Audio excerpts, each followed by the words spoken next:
అది ఇటీవల ఎన్డీఏ ప్రభుత్వం మొత్తం ఇది చేశారు. దాన్ని నేను ఇప్పుడు చెప్పడం కాదు, కానీ ఆ రోజుట్లోనే ఎవరెవరి హస్తాలు ఉన్నాయో అక్కడ ఇన్వాల్వ్ అయిన వాళ్ళు కూడా ఉన్నాయి, కొన్ని పేర్లు కూడా ఉన్నాయి, అవి నేను మాట్లాడను. రెండోది, రాయలసీమ ముఠా కక్షలు, సినిమాలు తీసేవాళ్ళు, ఆ అరాచకాన్ని చూపించి సినిమాలు కూడా బ్రహ్మాండంగా ఆడించేవాళ్ళు. అది చూసిన తర్వాత నాకు అనిపించింది, నాగరిక ప్రపంచంలో మనుషులు చంపుకోవడం ఏంటి, చెట్లు నరకడం ఏంటి, ఆస్తులను విధ్వంసం చేయడం ఏంటి ఆలోచించి కఠినమైన నిర్ణయం తీసుకుని రాయలసీమలో ముఠా కక్షలు ఉండడానికి వీలు లేదు, ఫ్యాక్షన్లు రూపొందించిన పార్టీ ఎన్డీఏ ప్రభుత్వం ఆ రోజు తెలుగుదేశం. ఆ రోజు మా వాళ్ళను కూడా అరెస్ట్ చేశా.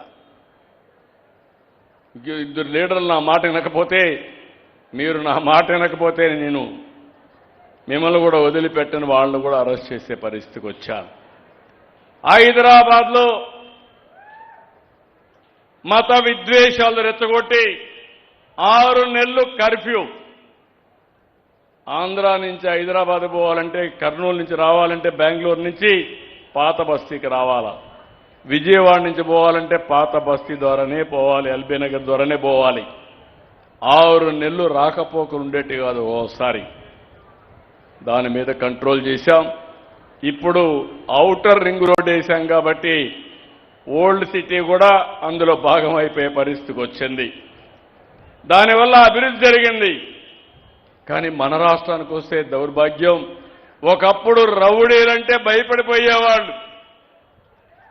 నేను ఒక మాట చెప్పాను, ఒకప్పుడు 1495-2004లో ఎవడైనా రౌడీ అనేవాడు మాత్రం ఆంధ్రప్రదేశ్ రాష్ట్రంలో ఉండడానికి వీలు లేదని రౌడీజాన్ని పూర్తిగా రూపుమాపాం. ఎందుకంటే మా ఆడబిడ్డలకు రక్షణ కావాలి.